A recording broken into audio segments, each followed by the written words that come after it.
Hello everybody, and welcome to my rewrite of Spider-Man 3, based in the Tobey Maguire universe.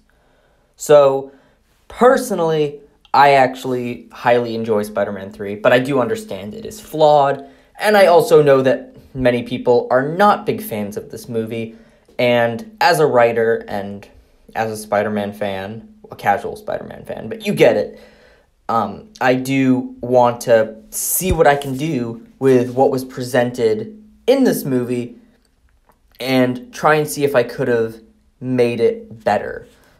So, obviously, I'm just a writer. I am not better than Sam Raimi. I don't think I could ever compare to the masterpiece of Spider-Man 2 or Spider-Man 2002. I cannot compare at all. I'm just doing the writing. Obviously, if there was a director, I would want Sam Raimi to do the movie. And basically, the basic ground rules for this specific rewrite are pretty much all of the same elements are going to stay. So, the Venom symbiote, Harry Osborn, Sandman, Peter getting the symbiote, all of that is going to stay. And from there, we just go with the previous two movies. Obviously, I'm not retconning anything from the first two films, Spider-Man 2002 or Spider-Man 2. Obviously not, because they are amazing and they have no reason to be retconned for this likely very amateur rewrite. But hey, who knows? Maybe it'll turn out good. But that is up for you to decide. So we're just going to kick right on into it. Allow me to present my rewrite for Spider-Man 3. I hope you enjoy.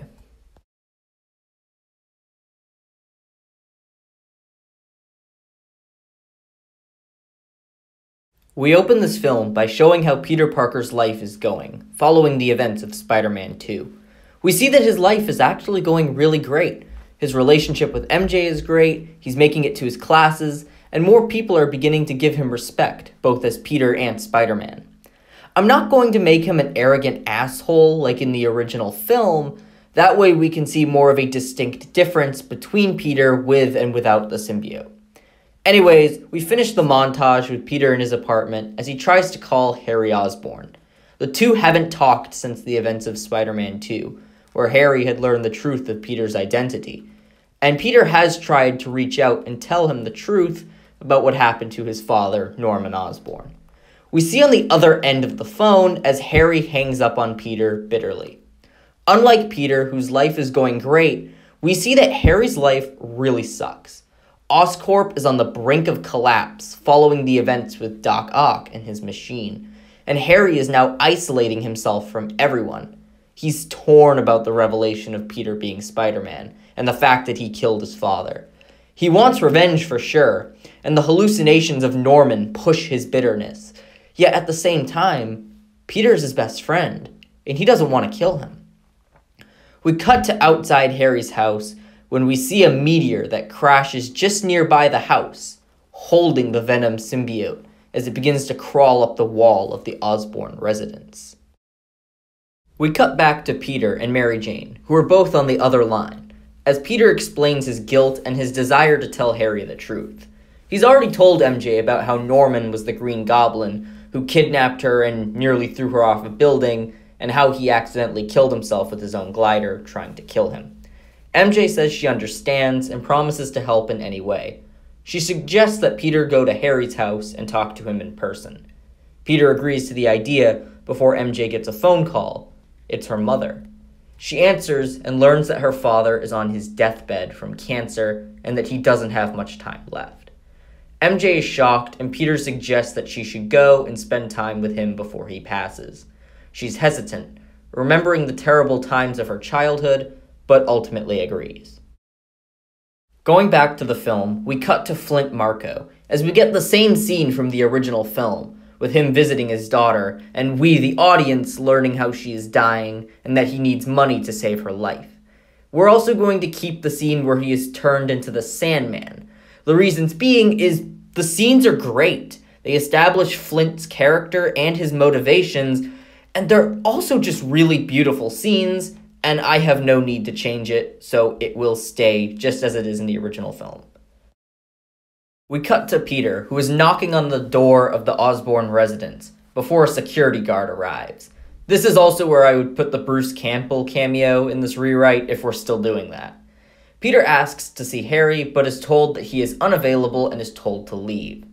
We see him go to Aunt May for advice on the matter, and she gives a lesson about forgiveness and understanding, before suddenly Peter's senses go off, and he looks down to see Flint Marco in the middle of a robbery of the bank next door to Aunt May's apartment complex.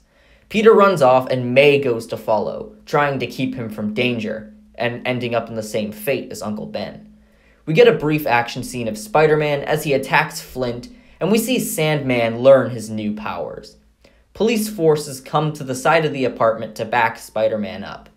Sandman, who is irritated by the attack, transforms into a violent sandstorm and rushes towards the apartment complex and throws the police back, as well as Aunt May, who is going to find Peter and is thrown back and smashes her head against the wall and is knocked out. Flint escapes as Spider-Man quickly rushes to the aid of his aunt as he tries to awaken her. Aunt May is in a coma. We cut to the hospital, where we see Peter getting the bad news about May's coma, and MJ rushing in to check on the both of them, as the two share an emotional embrace, not knowing if the woman who has cared for them so much their entire lives would ever wake again. We cut to Harry Osborn as he looks at a news broadcast of the fight, and sees that Aunt May was knocked out. He feels bad. Aunt May was always good to him, but he's also enraged by the news' glorification of Spider-Man, as the broadcasters talk of how he saved the day. Suddenly, Peter enters the room. We see that he has climbed up the walls to get past the guards. Harry asks what he wants, and Peter admits that he doesn't want to lose his friend. After everything with May, he wants to salvage what's left of their friendship. Harry, half drunk and still bitter, lashes out at Peter for killing his father, for lying to him for so long, and how he was always the science brains while he had nothing, how he had gotten the girl of his dreams while Harry was left alone. The two get into a brief argument before Peter ultimately decides to leave. Harry tries to apologize, and also apologize for what happened to Aunt May, but it's already too late. Peter jumps out the window, and as he does, we see that the symbiote has attached to one of his pant legs. We cut to MJ at the hospital as her mother greets her. They both go in to see MJ's father, and the dialogue is at first somber, before he begins lashing out in anger again. MJ and her father get into another rough fight, before MJ storms out, angry at the fact that she could have ever even dreamt of forgiving her father for everything. We cut to Peter, who is sleeping in his bed. As he dreams, we see the same dream sequence with Uncle Ben from Spider-Man 2. But this time, we see the symbiote attached to Peter, and we can see that it is indeed the symbiote providing these dreams, attaching itself to Peter's memories and guiding him into bonding.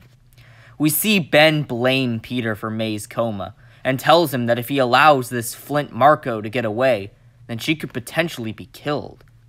Peter yells out before awakening, and then we see him look around.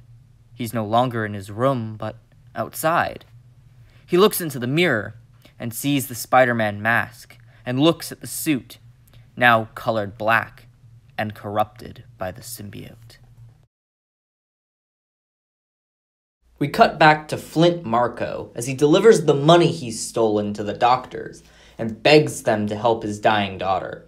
We see that Flint's daughter Penny is with him, although she is asleep, and the doctor states that it's simply not enough money for the procedure. Flint is enraged, and he knocks the doctor back with a sand punch and knocks him unconscious. Flint goes to kill the doctor, but ultimately decides against it. He's not a murderer. He just wants to save his daughter. He takes his daughter back home, and he vows to get all the money he needs to make things right. We cut back to Peter, who is listening to the radio broadcast late at night.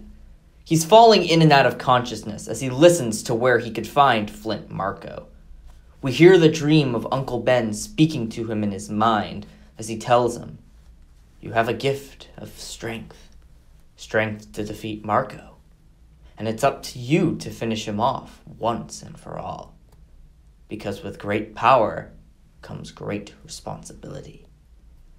Finally, Peter hears the radio announce that Flint has been seen stealing from another bank and is headed towards the underground subway station. Peter puts on the suit's mask and leaps out his window, ready to finish off this man once and for all. The next scene we get is the same fight between Peter and Sandman from the actual film. The only difference is that Peter is attacking Flint over what happened to May and not Uncle Ben.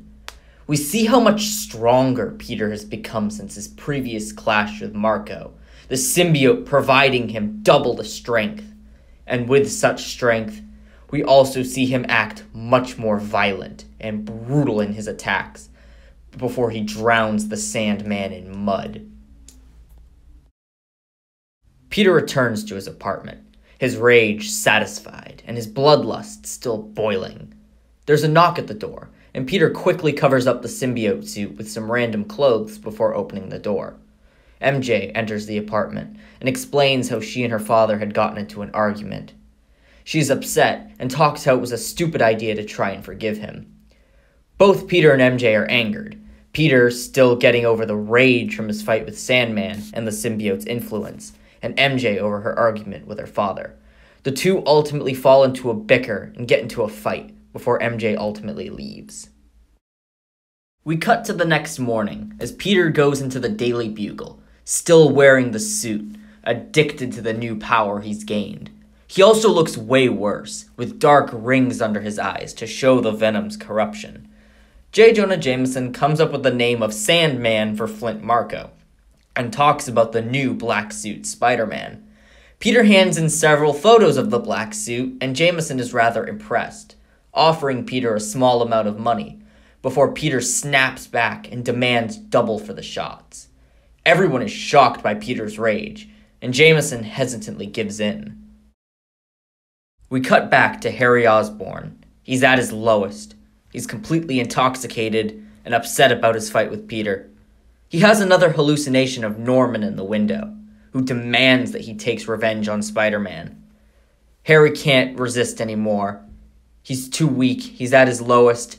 He gives in, and he ultimately moves over to the Green Goblin armor, determined to make Spider-Man pay for his crimes. We cut to a montage of Peter, now wearing the symbiote suit, as he takes down criminals throughout New York. We see the different reactions of the New Yorkers as they talk about their different feelings on what's going on. We see that Peter has become much more aggressive and violent in his fighting style. He's no longer pulling his punches as much and embracing the symbiote's influence. We can get the whole "you'll get your rent when you fix the damn door" scene.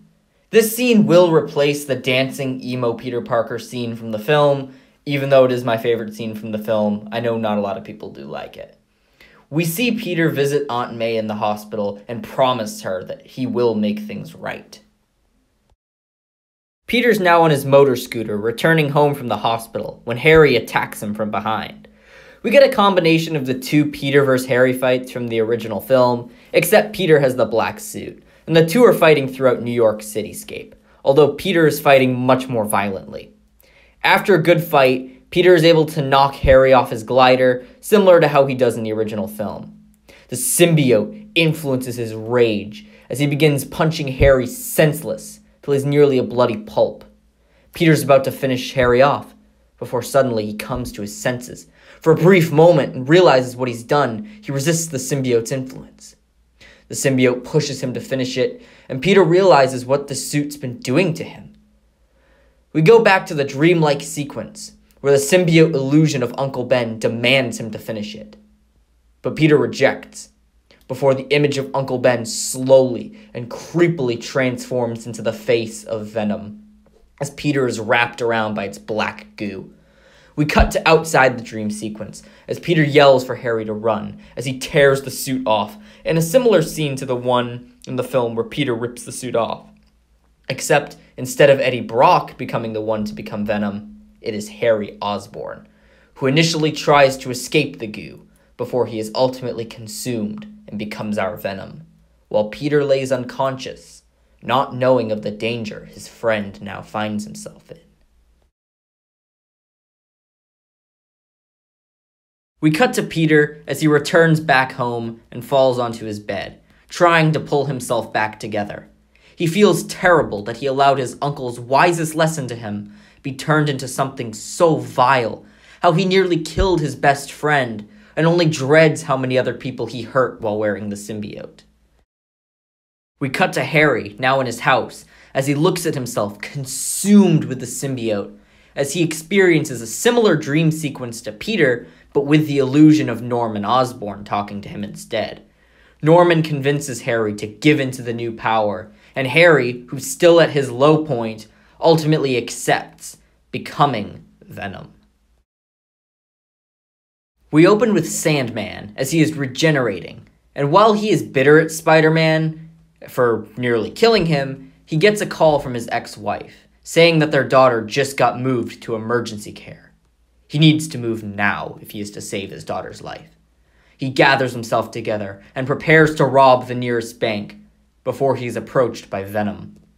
Harry promises to help Flint with robbing the bank, and together they can lure Spider-Man into a trap. This is no longer Harry talking, but rather Venom, completely consuming the good man that once was Harry Osborn. Sandman agrees, under the condition that he gets the money for his daughter, and Venom agrees to the deal. We cut back to Peter, as he sits on his bed in deep silence, still trying to reel from his mistakes, before there is a knock on his door. Peter opens it, and it's MJ, who apologizes for their last fight, and Peter apologizes in kind. They begin to reconnect, when suddenly they are interrupted by a news broadcast, showing the robbery of the bank with Sandman in his giant form, while Venom stands on top of a construction site right next to it. Peter realizes that the symbiote must have consumed Harry, and quickly explains what's happening to MJ. Peter knows he has to finish this fight once and for all, and MJ demands for him to let her help. Peter is reluctant for her safety, but MJ reminds Peter that she chose him knowing the risks, and how she wanted to face them with him. Their friend is in trouble, and she wants to help make things right. Peter agrees, and pulls out the box with his classic red and blue suit, ready to save the day as a hero.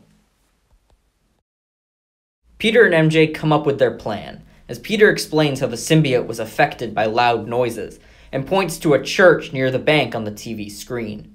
He tells her that he will draw Harry to the church, and she can ring the bells. When the symbiote tries to break away, Peter will pull Harry free and destroy the symbiote. And as for Sandman, well, they'll just have to wait and find out, and deal with him later.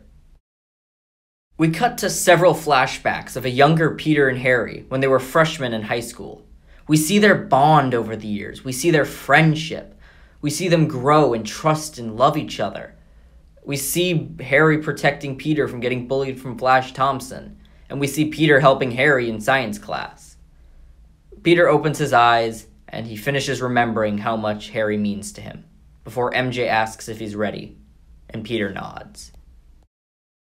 We cut to Venom and Sandman, as Venom throws pumpkin bombs at the firing police officers, and Sandman tears into the bank.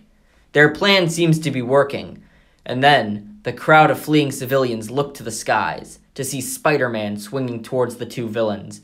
Venom moves towards Spider-Man, and the two have a conversation before engaging in a brutal battle. I want this fight to be emotional, especially since we know how close Peter and Harry were previously, but also very violent and brutal. Venom's powers will work pretty much the same as they do in the actual film, except it's Harry and not Eddie. Sandman will also get in on the fighting, and knock Spider-Man a few times, as payback, as we see MJ in a car as she drives behind the church and sneaks inside. Spider-Man and Venom continue fighting, and we see that Peter is desperately outmatched by his best friend, and overpowered multiple times. None of Peter's strikes are lethal or intended to harm, only to stagger and keep Harry from killing him. He's not going to kill or injure his best friend. He's trying to save him. Peter grabs and throws a pumpkin bomb, not at Venom, but far away so that the loud sound of the explosion knocks him off balance, causing him to trip off the site. We go to Sandman as he sees all these people dying, and it dawns upon him that this isn't what he wanted. He wanted to save his daughter, not become a murderer. Everything he's done is about saving a life, not taking them. He sees Venom unleashing rage and violence, and realizes that this is not who he is. No matter how many banks he's robbed, no matter how many fights he's gotten into, he's never tried to hurt anybody. He's only been forced to under extreme circumstances. He turns back into his human form and admits this to Peter. The scene is very similar to the confession scene in the actual film, except it's about Aunt May and there's no flashbacks. Sandman never meant to put Aunt May in a coma. He was trying to escape from the police, and he accidentally knocked her out in the progress. Peter forgives Sandman and asks for his help, and the two form back to back. Venom attacks the two and is enraged at Sandman's betrayal, before Peter tells Flint the plan. Sandman attacks Venom and distracts him as Peter grabs the bag of pumpkin bombs and swings towards the clock tower. Venom follows, although Sandman makes sure he can't attack Peter until they arrive at the tower. A final fight ensues between Venom and Peter before Sandman is able to pin Venom down on one side of the church's roof, and Spider-Man helps with his webs before telling MJ to ring the bells. The symbiote temporarily comes off of Harry, and Peter is able to pull him free. Peter confesses to Harry how much their friendship has meant to him, that it didn't matter that he was the brains because he would have never gotten to where he was without Harry. He confesses the truth about Norman and admits his failure to save his father, along with his guilt, and promises to never make the same mistake with Harry. Harry finally lets go of his grief and anger and embraces Peter in a warm, friendly hug. They are interrupted by the symbiote, which breaks free and crawls to embrace both Peter and Harry. Peter tries to throw pumpkin bombs, but the symbiote is able to protect itself. Harry realizes what he has to do to make up for his sins. He grabs a pumpkin bomb, and he runs towards the symbiote, allowing it to consume him as he activates the bomb. He turns to Peter, who tries to pull him back with his webs, and says, "It's okay, Pete. You're my friend," before the bomb detonates, and the symbiote is destroyed, along with Harry. Peter and MJ mourn the loss of Harry Osborn, and Sandman decides to depart and allow his newfound friends to mourn. We go back to the hospital, where we see MJ return to her father. Although she is still a little upset, she pushes aside her anger and ultimately makes amends with her father, accepting forgiveness. She moves into another room where Flint, his ex-wife, along with Peter, are at the bedside of Flint's daughter. MJ then tells Flint about how she can make quite a bit of cash as an actress, and proposes her and Peter's idea of helping to pay for the medical treatment for Penny. Flint is extremely gracious and thanks them both dearly, as we cut to the doctor stating that Flint's daughter, thanks to the treatment, will be able to survive. We cut to Harry's funeral, which is similar to the one in the actual film, except we see Flint in the background, paying his respects. Although he couldn't appear in person, since he's a fugitive, he wanted to pay his respects to the noble boy who destroyed that dark symbiote. We cut to Peter and MJ, who are at May's hospital bed, as MJ admits to Peter that she made amends with her father, and confirms his passing. Peter comforts her, and the two hug, before we see Aunt May's hand, reaching out to both of them. May is awoken from her coma, and the three share a warm hug of emotions together. No matter what dark battles rage, whether outside them or in them, no matter how much they will lose, they will always have each other. They will always share each other's love. And that is my pitch for an alternate Spider-Man 3. And that's it. Thank you guys for watching. I hope the rewrite was good. I hope you guys enjoyed it. And I hope you guys are excited for what's to come. I think work on the Andrew Garfield Spider-Man trilogy is next. But what do you guys think? Do you think this pays honor and respect to Sam Raimi's masterpiece of a Spider-Man trilogy? Do you think it worked as a final chapter? Would you be interested in seeing a potential Spider-Man 4 continuing this series, or should we just keep the trilogy here? What other stories would you like to see rewritten? Leave it down in the comments. Share your opinions. Please be civil. And with that out of the way, this is Dimon360, and I'll see you guys next time. Peace.